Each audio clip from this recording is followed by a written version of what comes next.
தொடர்ச்சியா வந்து களத்துல நிக்கிறீங்க. மக்களுடைய ஆதரவு வந்து நாம் தமிழர் கட்சிக்கு உங்களுக்கு எப்படிக்கா இருக்கு? மக்கள் மிகச்சிறந்த வரவேற்பை கொடுக்கறாங்க. நம்பிக்கையோட நில்லுங்க, கட்டாயம் இந்த முறை வெல்வீங்க. ஒரு மாற்று நாங்க கொடுக்கணும்னு நாங்களே முடிவு பண்ணிருக்கோம். அது அண்ணன் சீமான் அவர்களுக்கு கொடுத்தா மிக சரியா இருக்கும் அப்படின்னு மக்கள் வந்து நம்பிக்கையோட சொல்றாங்க. திமுக வந்து களத்துல வந்து அந்த அளவுக்கு வந்து களப்பணி செய்யாம இருக்காங்க. கடைசி நேரத்துல வாக்குக்கு பணம் கொடுத்து வென்றலான்னு எண்ணத்துல இருக்காங்களா? அது அவங்களுடைய எண்ணம் ஜெயிக்கும்னு நினைக்கிறீங்களா? இல்ல, பணநாயகத்தை வீழ்த்தி ஜனநாயகத்தை இந்த மண்ணில காக்கணும்னு மான தொண்டர்கள் இந்த ஈரோடு மண்ணில உறுதியா அதை மாற்ற கொண்டு வர போறாங்க. ஜனநாயகம் தான் வெல்லும்.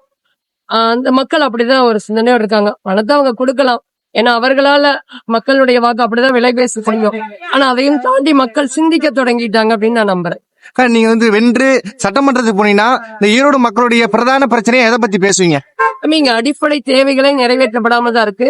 சாலை வசதி இல்ல, குண்டும் குழியுமா இருக்கு. சாக்கடைகள் நம்பி வழியுது. குப்பைகள் வந்து மலை போல குவிஞ்சு கிடக்குது. இங்க இருக்கக்கூடிய தொழில், நெசவு தொழில் ஆகட்டும், விவசாயம் ஆகட்டும், ரொம்ப வந்து பாதிப்படைஞ்சுதான் இருக்கு. அப்ப பருத்தி விளைவிக்கிறதுக்கான வேலை செய்யணும், மஞ்சள் விளைவிக்கிறதுக்கான வேலை செய்யணும். இன்னைக்கு வந்து இங்க இருக்கக்கூடிய வளம் சார்ந்த தொழில்கள் கூட சேட்டான் கிட்டதான் போயிடுது. அப்ப இந்த மண் சார்ந்த தொழில்கள் இந்த மண்ணினுடைய மக்களுக்கு பயன்படக்கூடிய வகையில் செய்யணும். அது மட்டும் இல்லாம கல்வி, அரசு பள்ளிகள்ல கூட அடிப்படை தேவைகள் உள்ள, மருத்துவமனைகள்ல வசதிகள் இல்லாம இருக்கு. அரசு மருத்துவமனைகள்ல இந்த மாதிரி எண்ணற்ற சிக்கலை தாங்கிதான் இருக்கு. அது மட்டும் இல்லாம மக்கள் வந்து ஒரு அடிப்படையான அரசு சம்பந்தப்பட்ட சான்றிதழ்கள் வாங்க போகணும்னா கூட லஞ்சம் ஊழல் அப்படிங்கிற ஒரு சூழல் தான் இருக்கு. எதுக்கு எடுத்தாலும் லஞ்சம்ங்கிற நிலை இருக்கு. இதை மாற்றி நம்ம செய்ய வேண்டிய நிலை இருக்கு.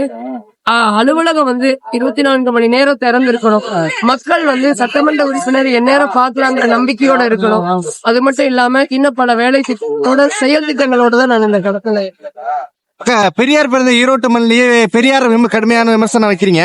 அது மக்கள் மத்தியில நீங்க வாக்கு கேட்கும் போது அது வந்து கேக்குறாங்களா? ஐயா பெரியார பேசினீங்க அப்படிங்கிற மாதிரி கேக்குறாங்களா? நீங்க சிந்திக்கணும். பெரியார விமர்சனம் வைக்கிறதுனா பெரியார் விமர்சிச்ச சில கருத்துக்களே என்னன்னு சொல்றாரு. இது தெளிவா புரிஞ்சுக்கோங்க. இங்க பெரியாரையும் தெரியாது, சிறியாரையும் தெரியாது. ஆனா எங்க சாக்கடை வசதியே சரி பண்ணல அப்படின்னு இருக்கும்போது அப்ப அவங்களுக்கு என்னப்பா, அடிப்படை தேவைகளே நிறைவேற்றப்படாம இருக்கு. மக்களுக்கு எல்லாம் தெரியல. மக்கள் அடுத்த கட்டத்தை நோக்கி நகர்ந்துட்டாங்க. என்னைக்கோ இருந்த பெரியார வந்து பத்தியெல்லாம் அவங்க பேச தயாரா இல்ல. இந்த வேலை செய்யுங்களா, ரோடு சரியில்லை, சாக்கடை வசதி சரியில்லை, எப்ப பாரு ஓட்டை வாங்கிட்டு போயிடறாங்க. இப்படிப்பட்ட புலவையெல்லாம் பாதிச்சுதான் மக்கள் நிக்கிறாங்க. வெற்றி பெற வாழ்த்துக்கள். ரொம்ப நன்றி.